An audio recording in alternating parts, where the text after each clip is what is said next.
Why is the mother-daughter relationship so important? My daughter and I are going to talk about that today on Family Vision.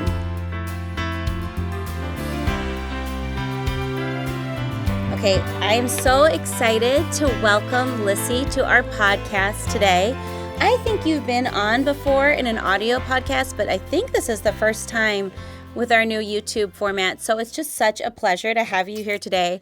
She's a very busy mom and just, life is full. So I really appreciate you taking the time to do this. I know it is not easy. Thanks, Mom. I think the last time I was on here was before I had even gotten married, and needless to say, a lot has changed since that day. But I got married after graduation in the fall of 2021. So I married a man named Bailey. So my name is now Lissy Bailey, no longer a Rienow. After that, I started working. Wait, always a Rienow, but always also a Rienow, but also a Bailey. Okay, exactly. Yes.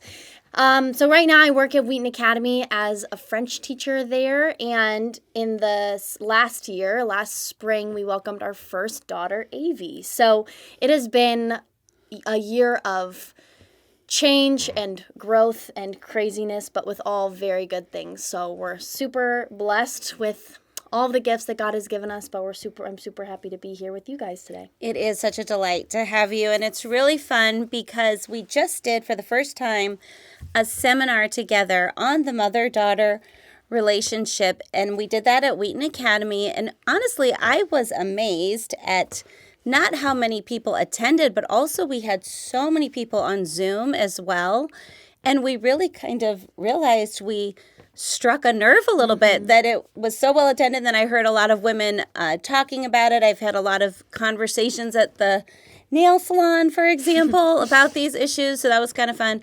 So we just decided that we are going to take these next 3 episodes to talk about, this important topic because, again, we've just gotten a lot of feedback that people are interested in hearing about it. So, anyway, why, Lissy, is the mother-daughter relationship so important? How would you answer that? Well, I think when we first even met to kind of talk about this topic or what we were going to say for this specific seminar, so much of this came out of our own issues.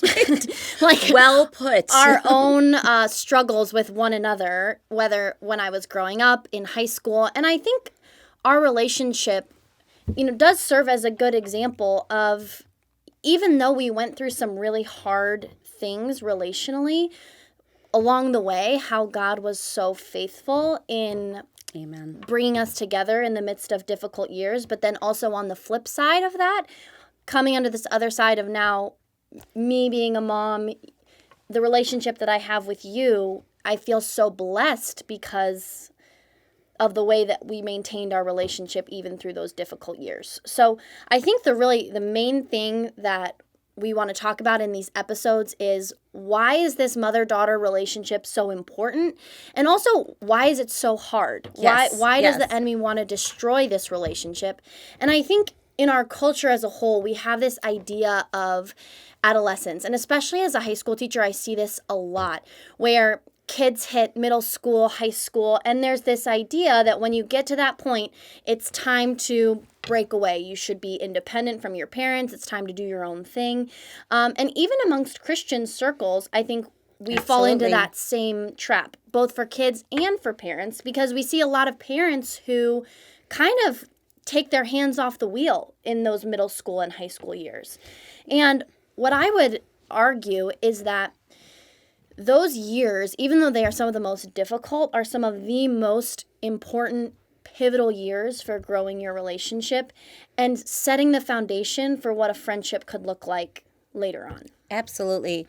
And you already said it, that parents are tempted to take their hands off in the high school years. And I reflect on that both as being a youth pastor's wife, because for those 10 years, that's really what I did. I met with a lot of high school girls who, were from Christian homes, but I was taking them out. I was talking to them. I was sort of their spiritual mentor. And at that point, I had not really realized, why am I the one doing this when you have a Christian mom? Why are you reaching out to me? And it wasn't until you were about probably 3 years old, and I was meeting with all these high school girls, and I was also working as a counselor and talking to a lot of people who had about their issues with their mom, that it kind of really hit me that, wow, what if I could parent Lissy in such a way that when she was in high school, she would actually want to talk to me. I mean, because it was just so eye-opening to me. Why aren't these high school girls talking to their moms? And a lot of it is that, you've already kind of said that, but the system sort of creates that in many ways, right? Because you don't get a lot of messages, whether you're in school or even in a church group. Sometimes you can get a similar message, like share your heart with your youth leader, share your heart with your friends, but maybe not a lot of messages on share your heart with your mom. And I think that, contributes to it. Yeah, absolutely. And I think another huge factor in this is that high school is just a really busy time. Right. And so I remember us talking about this when I was even in high school, like the rare times in a day when we were with each other, sometimes, were so intense because of certain conflict. So when we would see each other in a day, like those limited windows that we had with one another, we were maybe working through conflict or tension or something, Right. but those windows are so important because it is a busy time. There's not a lot of contact points that you might have with your kids in those years. And so being intentional about the time that you do have together and leaning into a lot of these things and building that heart connection, I think is just super important. Yeah, and having to push against. You often talk about this kind of illusion that I think many high school girls have when you're dealing with all of that tension, right, that's happening throughout those high school years, and you're not getting a lot of time necessarily if you're not intentional, it's very hard to find the time. But you would often say, like, oh, I thought once I went to college, everything would get fixed. Can you talk about that a little bit? Yeah, absolutely. I think that, I remember my senior year of high school just feeling just this readiness to be out of the house. Right. I was feeling frustrated with, feeling whether it was I felt controlled or whatever Right. that might be, probably not real, but perceived. There's probably some real, too. I'll be honest. This kind of, this narrative that starts to play of, oh, well, once I move out of the house, once I go to college, everything will be better. Once I do this, oh, then all my family relationships are going to be great. And Right. I think, any adults post that phase of life can tell you that that's just not the case. And going to college or moving out of your parents' house isn't like the magical solution to fixing relationships. Right. If anything, it kind of magnifies issues that you had within the home when you're outside of it. And so I think that it really just stands as sort of an encouragement for people that you have to use these years that you have together under the same roof are so, they go by so fast. And Right. before you know it, they're going to be gone. I think that about even our relationship too. And in seasons that can feel so long and so difficult, they're gone before you know it. Right. And so using that time super specifically and intentionally, I think is just super important. And we talk about this idea of thinking about the kind of relationship that we wanted to have later on. And we would talk about this when I was in high school too. And I remember saying to a friend, in 10 years, if I'm facing a crisis or if something has gone wrong, I want one of the first people I call to be my mom, or I want one of the first people I call to be my dad. But those relationships, they don't just appear overnight. Right. There's no magical, do ABC and then you'll get there. It takes a lot of work and intentionality to get to that point. But I think having that vision for our relationship was also super helpful for us in realizing, Yes. we want to have that friendship later on. Right. So how can we foster that now in those years that we were living both at home? Right, absolutely. And I go back to, again, the early years of you being in my home, and I mean, that sounded so strange, of you being in my home. You were always in my home. But when you were little, and I was, again, wearing this hat of pastor's wife, but also wearing this hat of working, as a counselor, and it still comes back to me. I'm amazed that I would, meet with a high school girl, and by session number 2, we would be talking about her relationship with her mom. And I was like, wow, that's, kind of telling. Like, this is something that's really important to her. And then I would go to counseling and meet a woman who's 60 years old. And by session number 2, we're talking about her relationship with her mom. So, I'm putting these pieces together in my 20s and thinking like, wow, like, wouldn't it be so amazing if Lissy, when she got to high school, would actually want to talk to me as opposed to waiting to when she's, dealing with all these issues as an adult and going to a paid counselor, is to talk about the things that hopefully we could actually have a relationship. And honestly, Lissy, if I didn't have those experiences when you were 3, 4, I mean, that shaped my parenting. It helped me to realize, how do I do this? How do I build the steps so that when we get into these years, we're really working and trying to develop a relationship so that I am a go-to and you do want to come talk to me. And I just want to say to the moms out there, I know maybe many of you didn't have that vision when your daughter was little, but it's not too late to really push into these things. I think the biggest thing is just intentionality and trying and realizing that this relationship is so important and that God wants this heart connection between mother and daughter.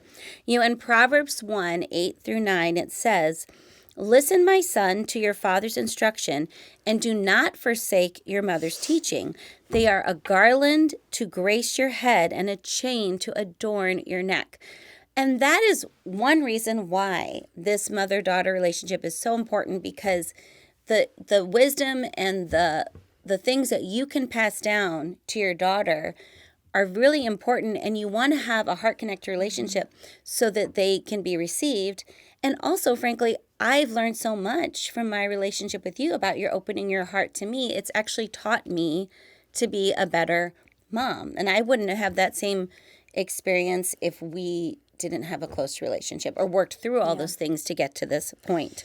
Yeah, and I'd love to just quickly pick up on what you were saying about this idea of heart connection. And we say that phrase a lot in our ministry, this how to build heart-connected relationships with one another. But what we're really talking about is having a heart connection is having a relationship of openness, honesty, warmth, and trust. And it was actually funny because I was just talking to some of my students about this, about the idea of what it means when we have a heart connection with someone. And we were talking about it in the school setting, but it was like, how do you feel towards a teacher who maybe will never talk to you about personal things, or is really strict with you, or maybe you just don't get along with them super well. And then you have this teacher over here who's really intentional and asks you questions about your life, and you feel like comfortable with them.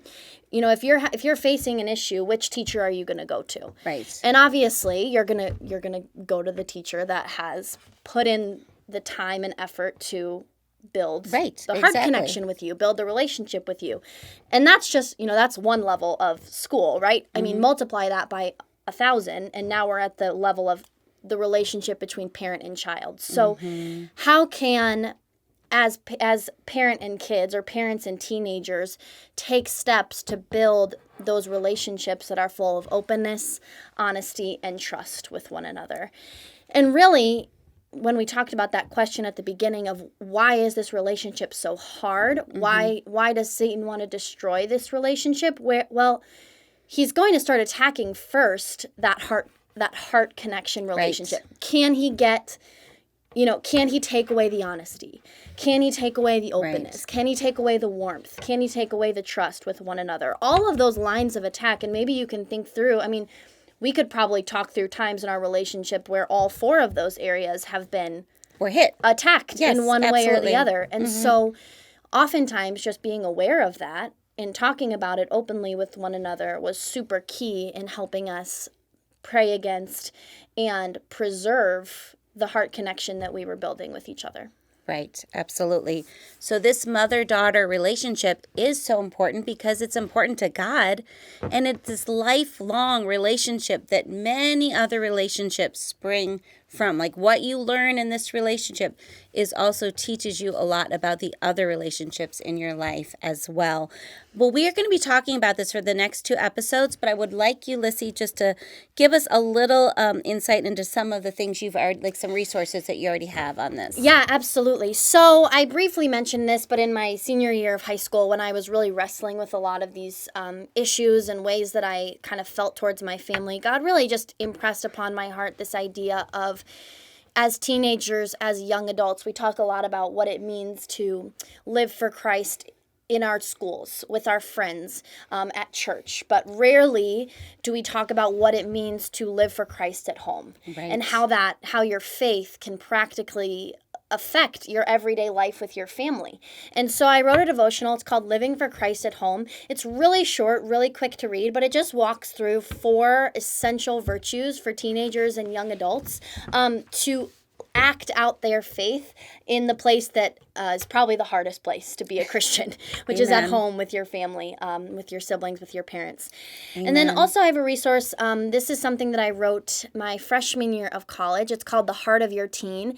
And this is actually a book that was written for parents about how to build a stronger heart connection with their teenager. And so where this book really came from was I'd had a lot of conversations with teenagers, college students, and really just asked them, okay, what did your parents do really well that helped build your relationship in high school?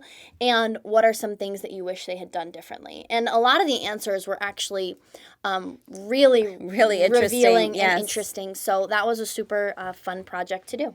Yes.